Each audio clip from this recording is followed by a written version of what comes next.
and we have to really escalate the noise we make so that we'll be heard.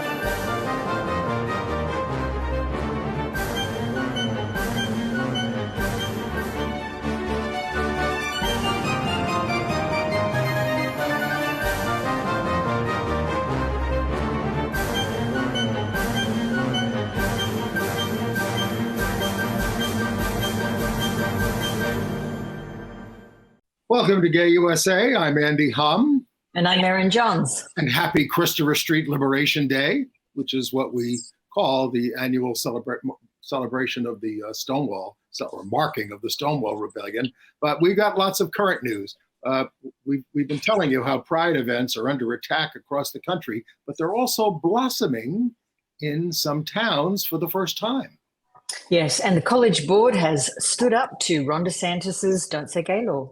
And we're going to show you a teacher in Florida telling his school board why he and apparently 50 others in the district are leaving the profession over DeSantis's anti-LGBTQ laws. Anti-trans laws have been blocked in Indiana and Arkansas by federal judges. And an anti-drag law was slapped down in Utah. Polling on LGBTQ issues in some polls has been slipping just a bit after all this assault. And a TV news director in the Midwest has told his staff to cool it on the Pride coverage. Let's talk about the other side, he says. Well, we're going to show you how the producers reacted to that. A Montana man got 18 years on the slammer for trying to kill all the LGBTQ people in a small town. Oh, goodness. And there has been some progress internationally in Estonia, Australia, and Poland, surprisingly. The United States is imposing visa restrictions on anti-LGBTQ Ugandan politicians. And the UK's PM, Rishi Sunak, has been caught on videotape mocking transgender people in a meeting with Conservative MPs. And I saw Christian Cooper's Nat Geo Wild series, Extraordinary Birder, which has premiered with a plug for Pride in the Animal Kingdom. There's Chris. And speaking of pride, you know, this is Pride Month. And if you are so moved and you're proud of what we do here, we would appreciate it if you would consider a donation to us. You can go to our website at Gay USA TV. There are all kinds of ways to do it. And Merryn and I and Ann and Chris will all be appreciative. And Bill and Rich. Everybody, the whole team. And what a delight Chris is. If you didn't catch last week's episode where we're chatting to him about the book, please do go back and look at it. He's a fabulous, such a wonderful, warm guest as well as a good host, isn't he, Andy? Yes, and I'll remind you that Ann will be back next week after 2 wonderful weeks with Merryn. And our guest then is going to be Martha Shelley, who was a pre-Stonewall activist. She saw Stonewall. She saw the rebellion while it was going on, and she got involved right away in the post-Stonewall movement. So let's talk about what's going on in Pride around the world. You know, we told you last week about Colorado Springs. What do they call it? Pikes Peak. Pikes Peak, right. Yes. And how Richard Fierro, there he is, sitting in the car on the right. He was the hero who stemmed the slaughter at Club Q last year. He was the Grand Marshal. He's a self-described straight Jude who saved countless lives with his bravery. But we have these pictures now. They had 15,000 people out there, the largest ever. Among them were Sabrina and Jeff Alston marching in this Pikes Peak Pride, holding a picture of their son, Daniel Alston, who was slain in the mass shooting. The parade was preceded by a memorial ceremony, and billboards were erected with pictures of the 5 victims of that slaughter. Horrible. And let's remember that Fierro, the gentleman in the car, is the Grand Marshal of that parade with his rainbow sash on. He is that man who crossed the bloody dance floor to grab the barrel of the gun and stop that massacre. I mean, that's an incredible gesture. His daughter's boyfriend, Raymond Vance, died in the shooting. It's a real reminder of where we can go with Pride, and also what we're up against, because we can't forget that Colorado was once called the hate state, and we know it's got, Lauren Boebert there, and has not always looked upon our communities favorably, even though now it has a reputation of supporting transgender people. A lot of transgender friends of mine have moved there. But yeah, this is an interesting example of what the United States is going through. I feel hate groups on one side, progress on another. It has also, Colorado has one of the oldest in the country anti-LGBT hate groups called Focus on the Family, I believe. Andy, isn't that right? So Yes, and you have an update, Focus on the Family, and you have an update on the case of the Club Q. I do, and the shooter. So the shooter was in a rare conversation with Associated Press this week. The suspect, who is 23-year-old Anderson Lee Aldrich, who does identify as non-binary, has said, "I have to take responsibility for what happened." These comments came in a series of calls from jail to Associated Press. Now, some of the victims' families are saying that this seems like a plea deal that is to get Aldrich off the death sentence and have it sort of commuted to just life in prison. But we'll see. It is sounding like they are expressing some kind of remorse. But anyway, the prosecutors have asked survivors and their families to prepare for the June 26 hearing by writing victim impact statements and, getting ready for the possible release of horrifying surveillance video. But anyway, Aldrich faces more than 300 state counts, including murder and hate crimes. Let's go to Grand Haven, Michigan. I love the headline I saw in this story. Midwest Small Town Pride Festival attracts thousands who reject far-right local politics. One lesbian couple said they moved there 14 years ago, but had kept their relationship hidden. But last week they participated this was the first Pride Festival they've had in this area of Michigan. The organizers said they hoped for 500 attendees in a town of 11,000. 4,000 people participated. Wow. The local county council is reactionary and anti-LGBT and denied funds to the Pride Fest in Holland, Michigan, that the previous boards had funded. One of the movers in Grand Haven was Reverend Jared Kramer, the local Episcopal pastor. Festival organizers paid for beefed up security after threats, but there was a Pride worship service attended mostly by the 50-plus crowd and the Michigan Lieutenant Governor, Gilchrist.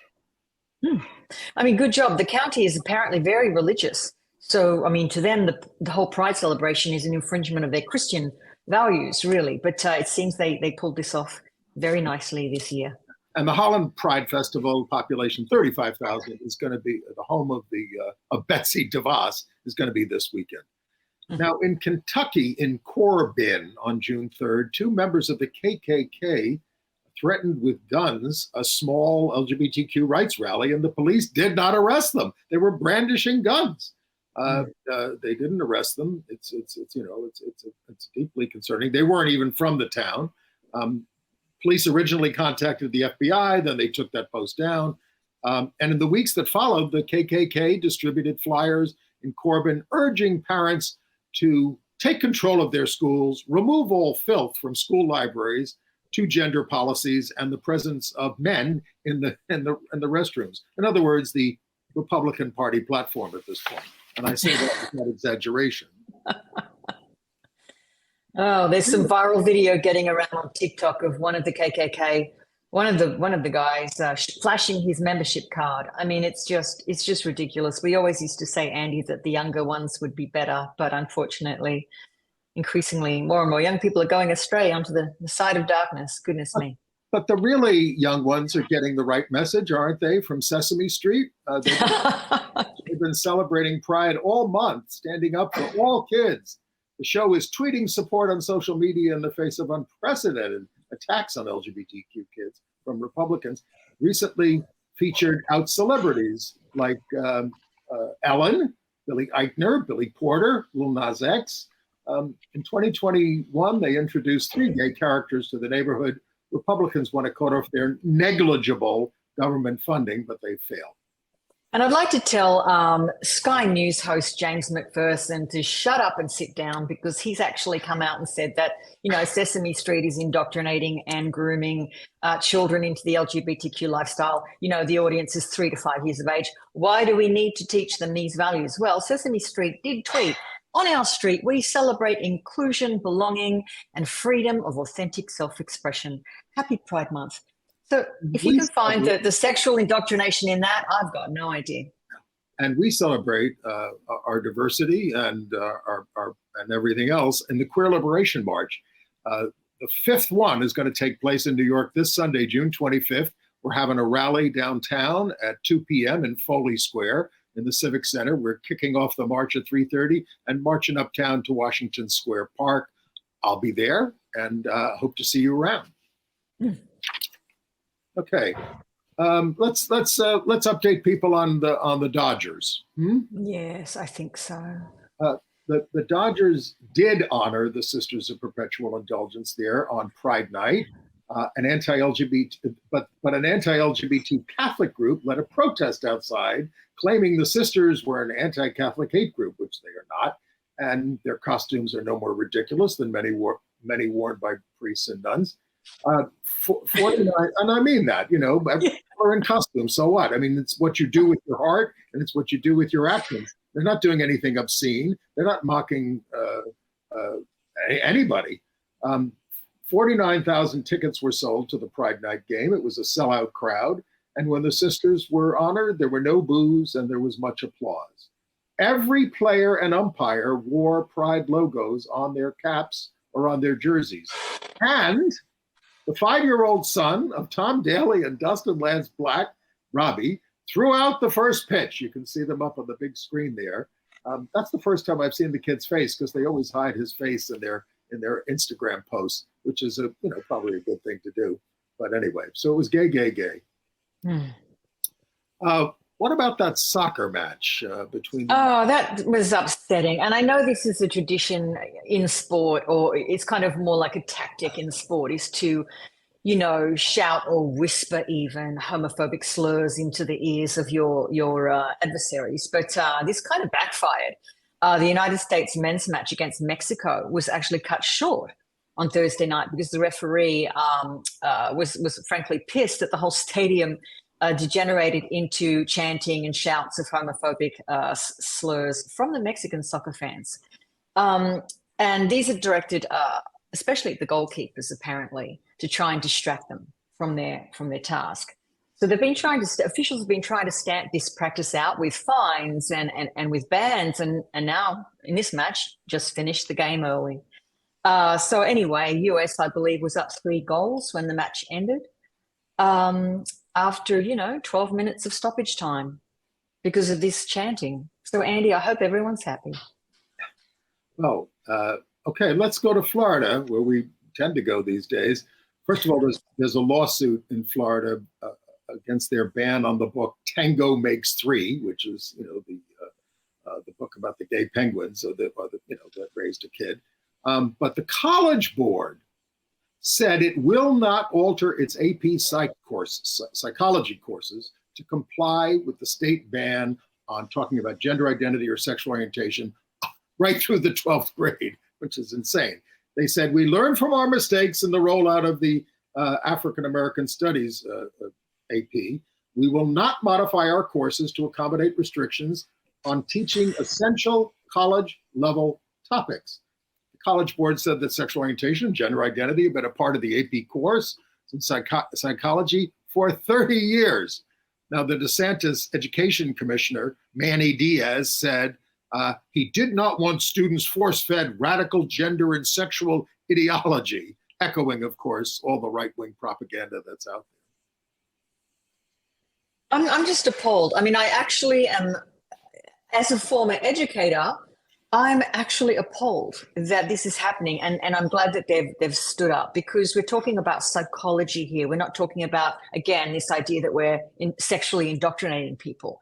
I mean, this is education that's meant to help people, like educate them to take care of others. So, wow, headed for the dumbest state, people. You're headed for the dumbest state.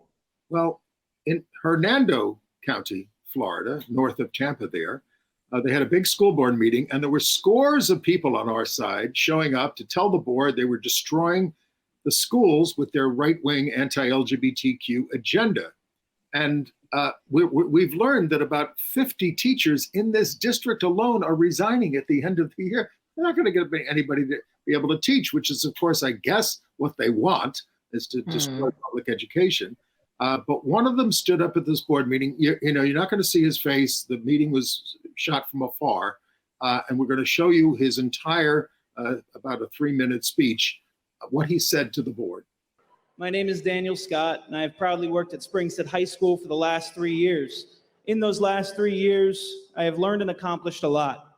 I had great support from my admin and fellow staff members, and through that support, I took on a more rigorous course load. I began teaching AP classes and have found some success in doing so. My AP pass rate last year was above the global average for all students who took the world history exam worldwide.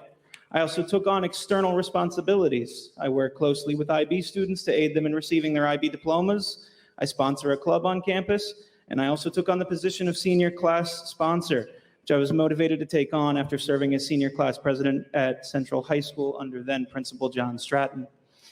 I love my school, and I love the career of education. However, effective a couple weeks ago, I have resigned from my position. The board has discussed earlier today about teacher retention. You've addressed pay, you've addressed certification issues, and you've addressed a lack of mentorship.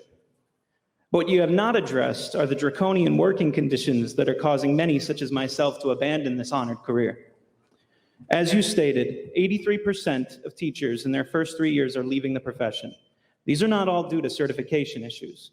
I had no shortage of mentorship. I had no issues with my ability to certify. I'm leaving because I feel the board is more interested in removing pride flags and banning literature than they are in protecting us educators. I'm leaving because I don't feel that I can adequately provide a safe environment for my students anymore. I'm leaving because I refuse to work for an organization that sees supporting kids for who they are as indoctrination. I'm leaving because I refuse to teach fabricated history that prioritizes a nationalistic narrative before an accurate one. The attempts to sanitize this profession to fit a political bias is what is causing my departure. Now, I would not call myself a great teacher. I lack a lot of the experience necessary to do so. I certainly would never argue that I was appointed by God to educate. But I will tell you that many of our district's most talented professionals are leaving for similar reasons as I. I am not the first to leave, nor will I be the last. I am not sure a recruiter is going to solve your problems. Students need great teachers to protect them. Teachers need great school board to protect them in these very tumultuous times. Right now, I don't feel that that is the case in Hernando County. If we do not stop witch hunting our most dedicated professionals, we will see a death of this profession. Teachers need the freedom to be empathetic human beings, the freedom to teach our content that we are masters of in an honest way without censorship, the parts one doesn't like. We need the freedom to be a safe adult for the students to confide in when they need support. Until these changes are made, I believe we will continue to see turnover. There will be more. Above all things right now, you must support us, trust us, protect us, or lose us. These are your options. Thank you. Oh, fantastic. Wow. Inspiring. I hope he's going to stay in the teaching profession and work elsewhere in a more accepting state. I mean, here, like in New York, we're trying to expand introduction of LGBTQ topics in schools. It's not easy. We've been working on that forever. There's a lot of resistance, but that's the law now. So, yeah. Oh my God, education depends on finding out about things that you wish you didn't have to. That's why it's called education. Cherry picking the facts to a political agenda is indoctrination, which is exactly what they are doing. It's true. I mean, I think back on my early education. I went to Catholic school, but I certainly learned how to read and write and everything. But there were certainly large elements of indoctrination, not just Catholic, but in terms of the country and what we're supposed to feel about America and everything that happened. And now we're giving kids the facts, and it makes people uncomfortable. All right. Before we move on to some other state news, yesterday, sort of an historic day in New York, they dedicated the corner of Fifth Avenue and Washington Square North. They co-named it for marriage equality pioneers Edie Windsor and Thea Spire, who brought that Supreme Court case. Well, Edie did, her spouse was dead, to get federal rights for gay couples. Now, look at that picture. You've got the governor of New York there is the second from the left, and next to her is Carolyn Maloney to the far left, and then next to her is Edie Windsor's surviving spouse, Judith Kaysen Windsor, and council members and state senators and Glenda Testone from the community center and everything like that. So it was a really, a lot of the women who spoke, including the governor and Carol Maloney, they talked about, and Tish James is in the back there, our state attorney general. There she is, yes. And they talked about Edie Windsor as a mentor. Tish James said, she's our Rosa Parks, Wow. which is, I'm nice to hear, it was a black woman saying that. Wow. But, she was such an inspiration to all these people. The governor said, I love powerful women who stand up for themselves. And that's what Edie was all about. That is high praise indeed. And thank you to Judith, who continues to, advocate on behalf of Edie and who was behind this. And also, shout out to my adopted home, New York City, which has this fabulous tradition of naming streets and ways and parts of the city after these trailblazing people. And listen, Edie and Thea lived in the same building. There were some other prominent New Yorkers who lived there they could have named this for. Bella Abzug, the great feminist leader and congresswoman. Ed Koch, not my favorite person, No. who was the mayor. And Larry Kramer, who was like the founder of ACT UP and GMHC. So it went to, now, I'm going to say this, and this may sound controversial. We did this in the shadow of the Washington Square Arch, where there were 2 statues of George Washington. Now, all right, he founded the country. Okay, he's a founding father. He was a slaver also. How about taking one of those statues down? One, I'm trying to compromise here and make room for honoring people like Edie and Thea and other great people in the village who have made such a difference to our lives. That's my suggestion. Yeah. All right. Let's go back to state news in Nevada, Republican Governor Joe Lombardo vetoed a bill from the Democrat-controlled legislature that would have guaranteed a right to contraception. The religious right and Clarence Thomas have contraception in the crosshairs, having ended the right to abortion. The U.S. House passed a national right to contraception bill last year when Nancy Pelosi was Speaker, but it was filibustered in the Senate.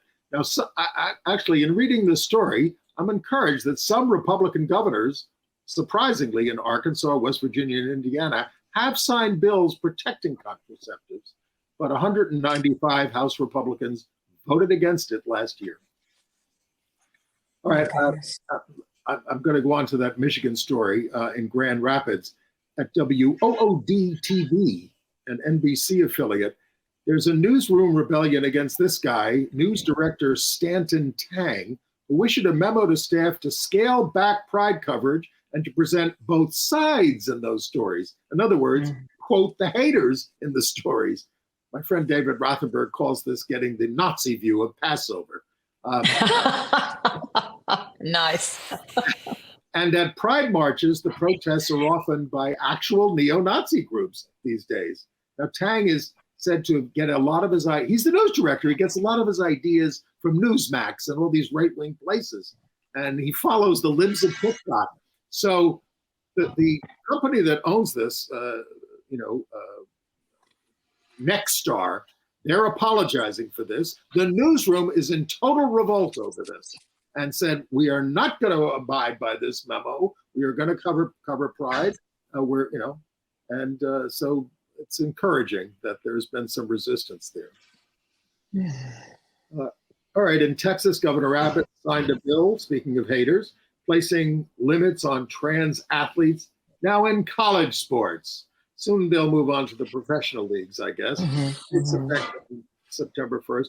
Individuals can sue if trans athletes are allowed to compete on teams that align with their gender identity. But we had better news in Arkansas, didn't we? With the federal judge in Arkansas on Tuesday struck down the state's law forbidding medical treatment for children and teenagers seeking gender transitions, blocking what has been the first in a wave of these measures. This case has been really closely watched because it could set a precedent, I think, for what the other states do in terms of transition care for minors. Right. This is James Moody. Moody Jr. Right, an Obama appointee. Isn't that interesting? Yes. I mean, he said Arkansas had not proved the case that treatments are harmful. Rather, the evidence showed that the prohibited care improves the mental health and well-being of patients, and the state undermined the interests it claims to be supporting. This is an ACLU case. Thank you, ACLU. Yes. And in St. George, Utah, the U.S. District Court Judge David Nuffer, another Obama appointee, granted a preliminary injunction to a drag show festival, which was denied a permit in a city park. The judge said the First Amendment ensures all citizens, popular or not, majority or minority, conventional or unconventional, have access to public spaces for public expression. He said public officials and judges are not permitted to make decisions based on personal preference or values. That's what America is supposed to be all about. Supposed to be. And should we talk about the Trump appointee, Judge James Patrick Hanlon, who blocked most of Indiana's laws against trans care for minors? That's a very nice surprise, isn't it? That a Trump appointee. He's a Trump appointee. Yes, in 2018. So not all bad, thank goodness for that. But this law, known as SEA 480, which Indiana's Republican-controlled legislature passed earlier this year, was meant to prohibit physicians from providing minors with treatments such as puberty blockers, hormone therapy, and surgery intended to help them transition. We left the surgery ban in place, and because we're not almost entirely not asking for that.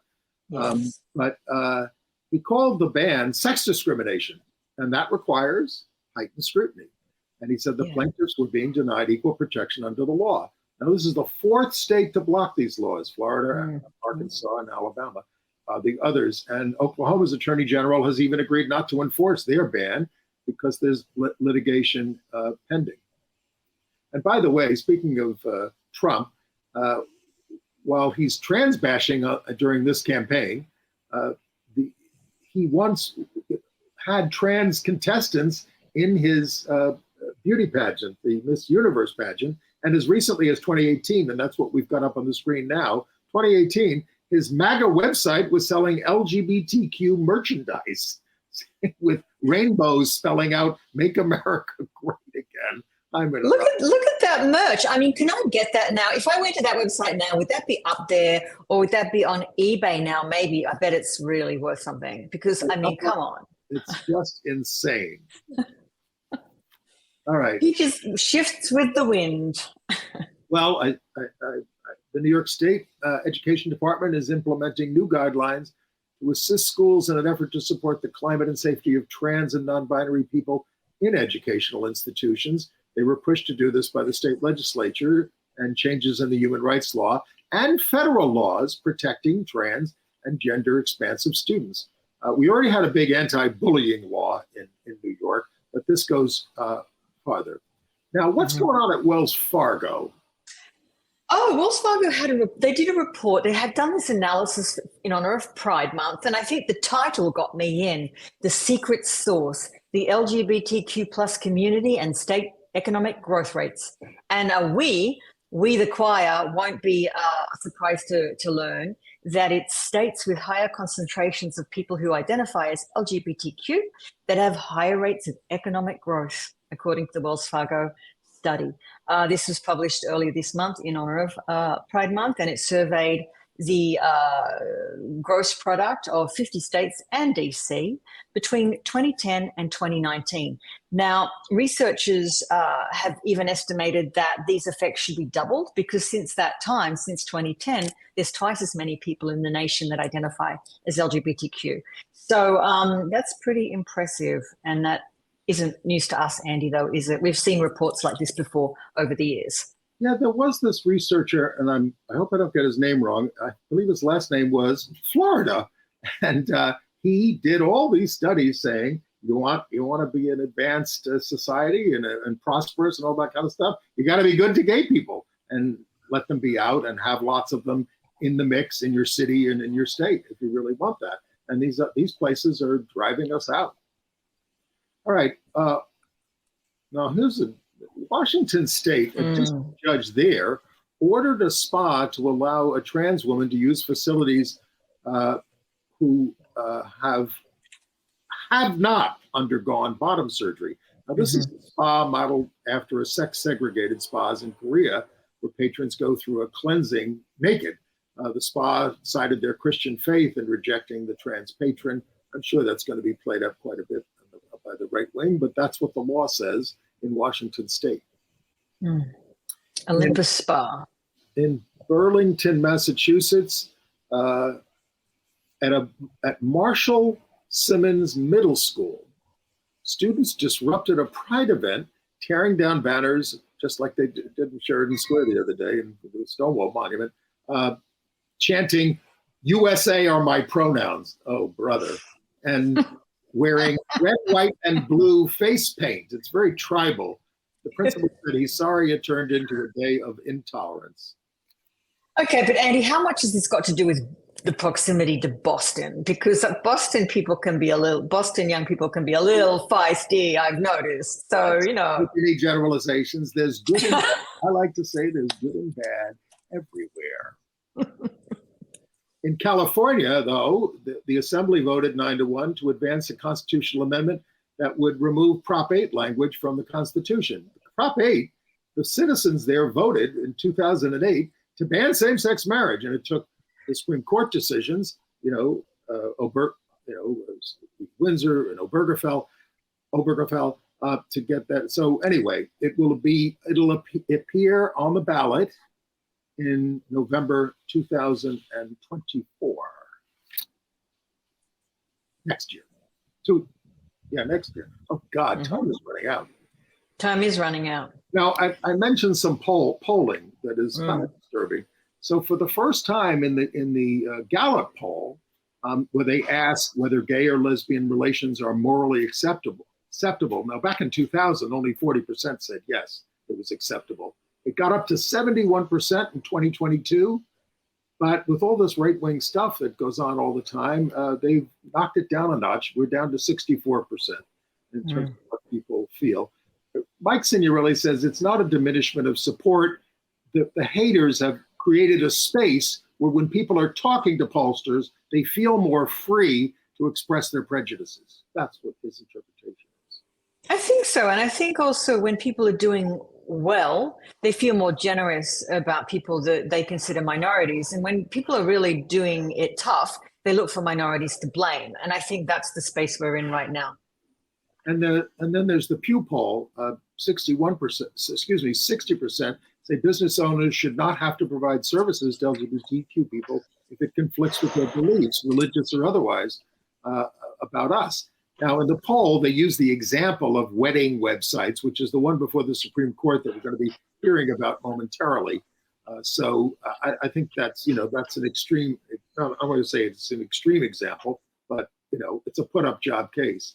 And then back to the Pew poll, support for same-sex marriage here is at 63%, but the highest levels of support are in Western Europe. The highest is in Sweden. 92% of Swedes support same-sex marriage. Even 74% of Italians, where it's not legal. The worst in the world, Nigeria, 1%, Indonesia, 3%, Kenya, 3%.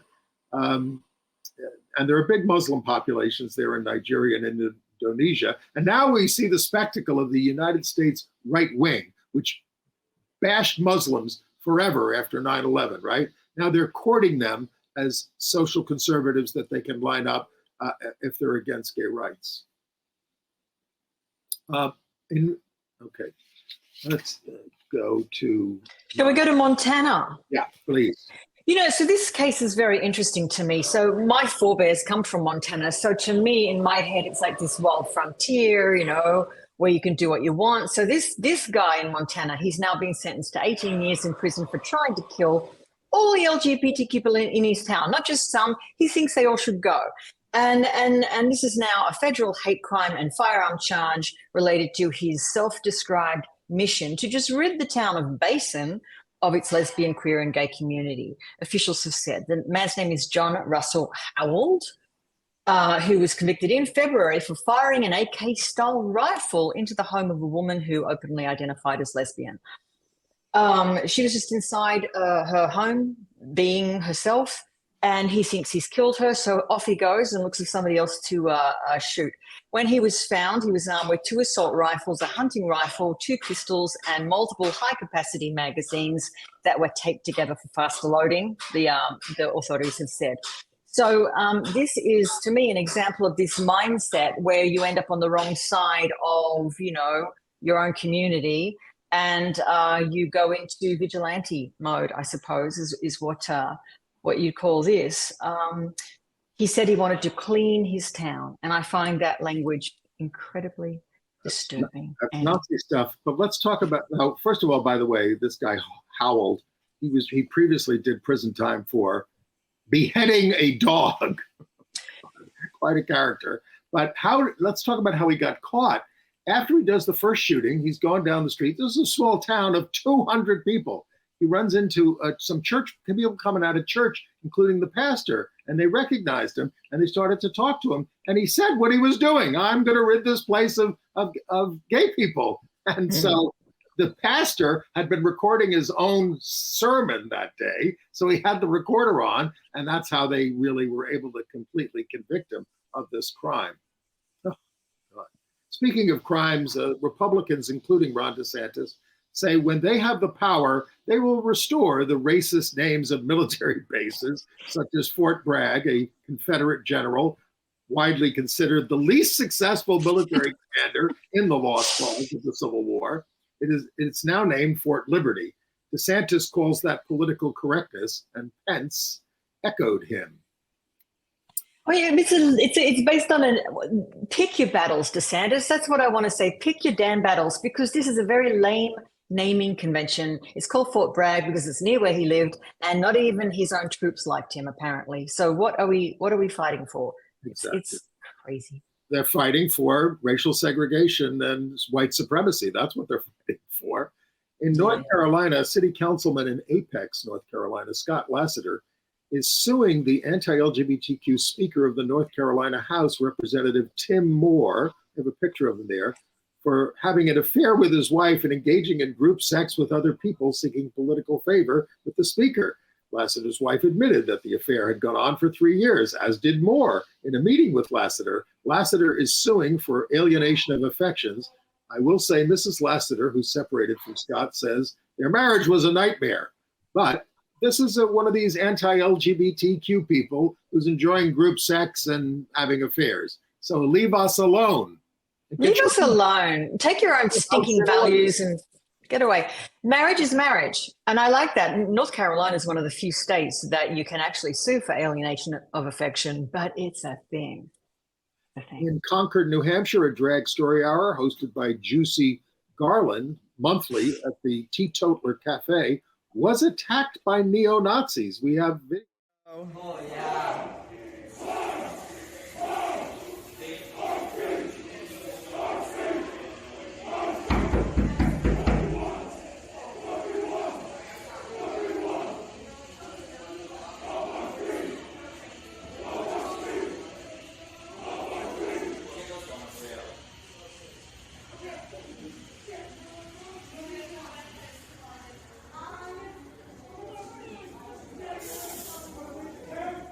Rich, enough of that. We get it.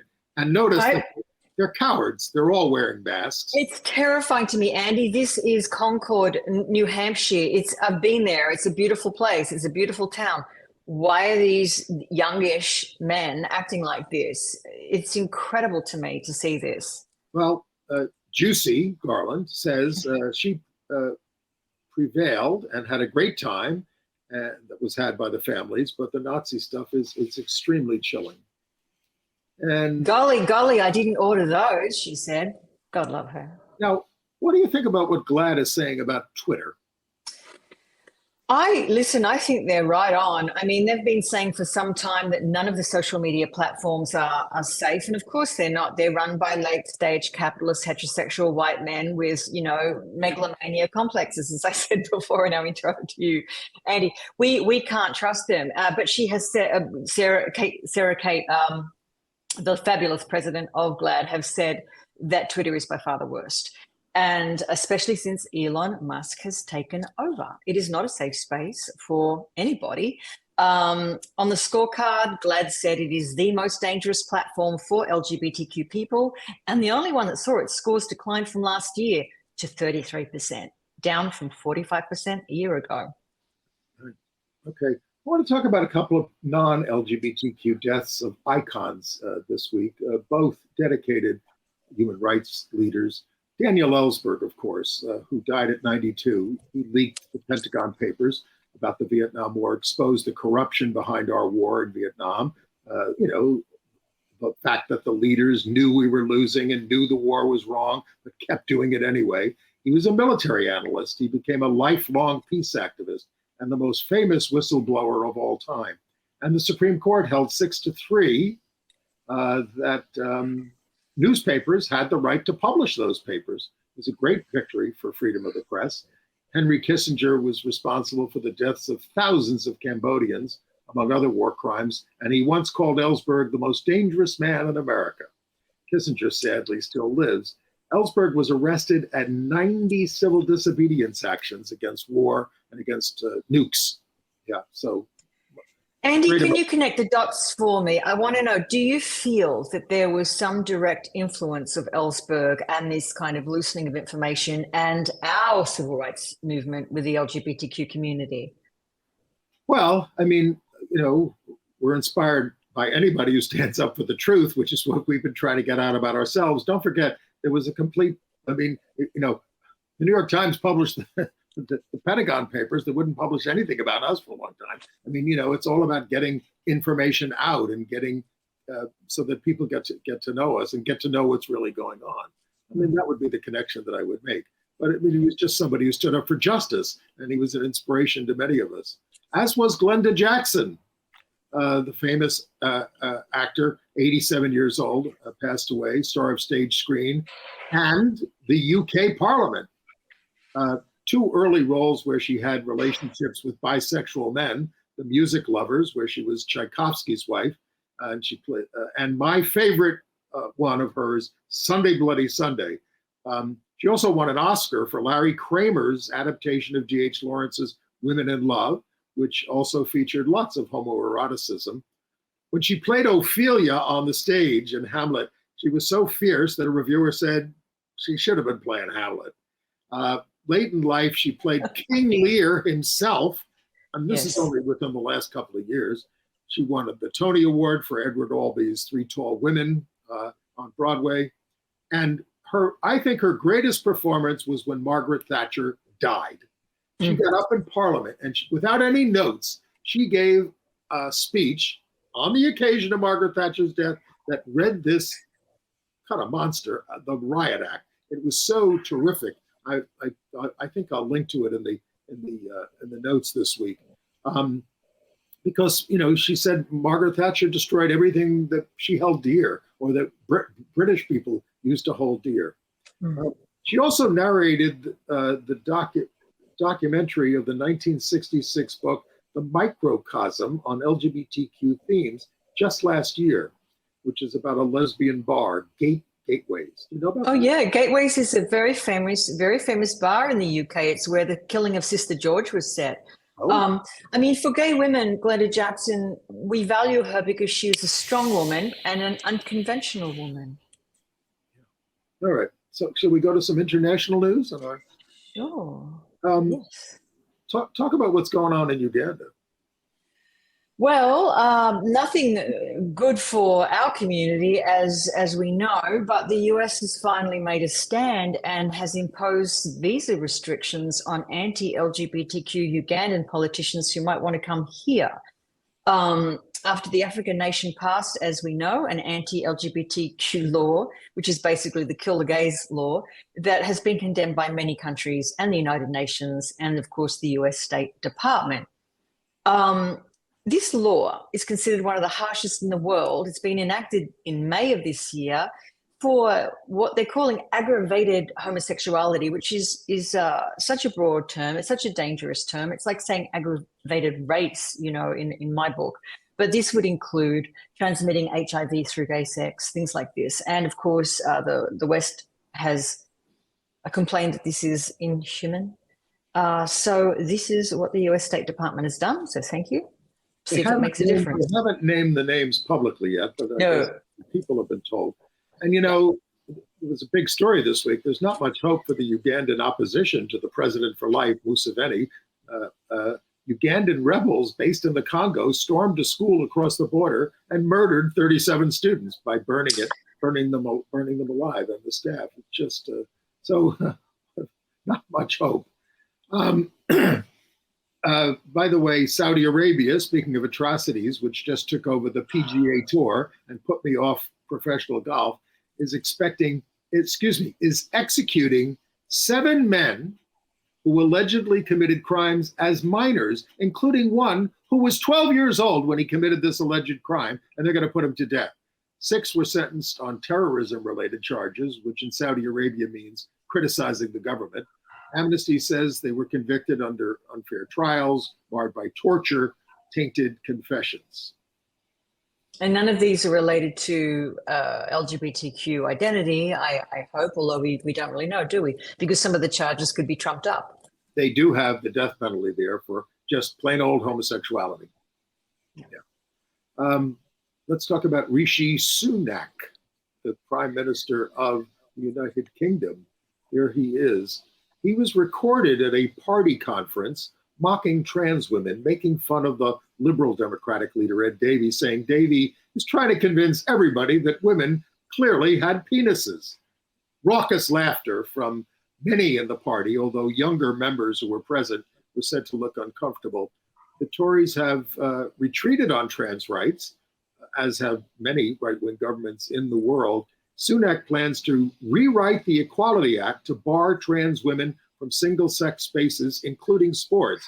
He also had the UK Parliament take the unprecedented step of overturning the Scottish Parliament's Gender Recognition Act in January. What a creep. What a creep. And when he was pressed for, when his Downing Street was pressed for comment, they basically said, well, it's consistent with everything else he's said thus far, which I thought was incredible. No apology there. But Merryn, you have better news from Queensland, Australia.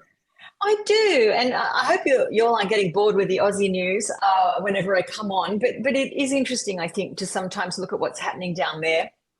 In Queensland, Australia, which I say very affectionately is our kind of Texas, Florida, but nicer.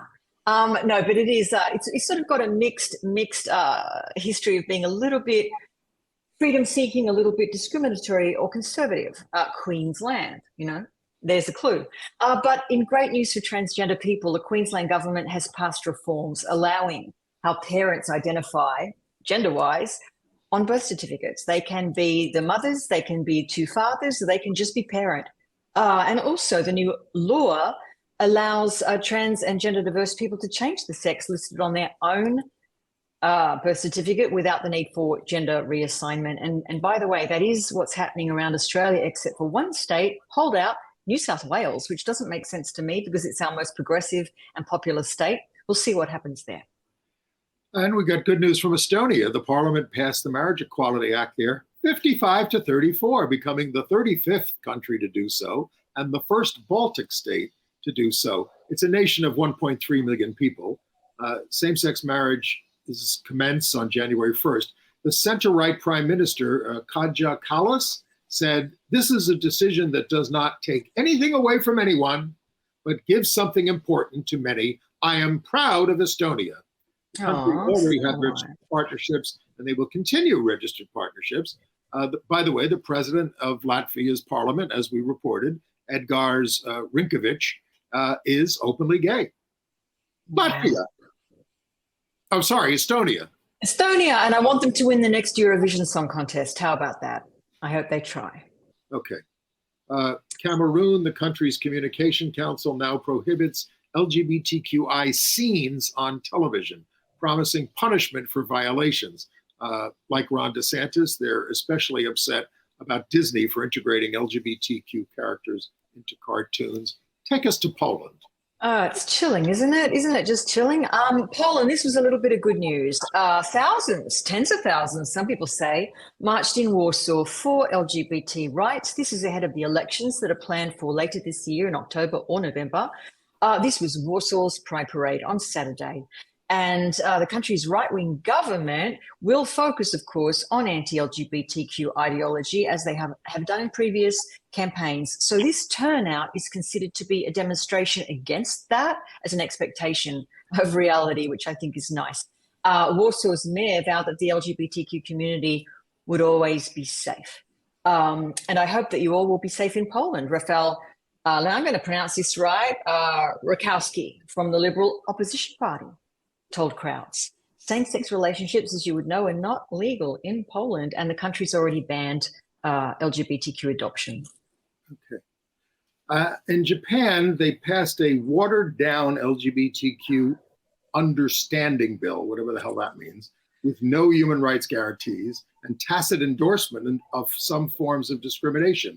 All it says is that there should be no unfair discrimination. Well, I can tell you what it means. They don't want marriage equality in Japan, of course, but what Japan is doing really at the moment is they're under pressure from the group of seven. They're the only country in the G7 alliance that doesn't have full rights for LGBTQ people or same-sex marriage. So this is their kind of token conciliatory gesture. They rushed the bill. They only got it approved a day before a convention happened in May. So it's just sort of tokenistic. I know LGBT rights activists in Japan are very disappointed by this, but they also see that it's a good sign, somewhat encouraging, because at least it's being discussed now. And while marriage equality hasn't been passed, the politicians have admitted that they see the discrimination and they acknowledge it. Though there was one pro-LGBTQ legislator who said it would have been better if they had done nothing. That's how bad it was. So we'll see. Do you have any other international news? No, I think that's it for now. A brief AIDS note. Wackadoodle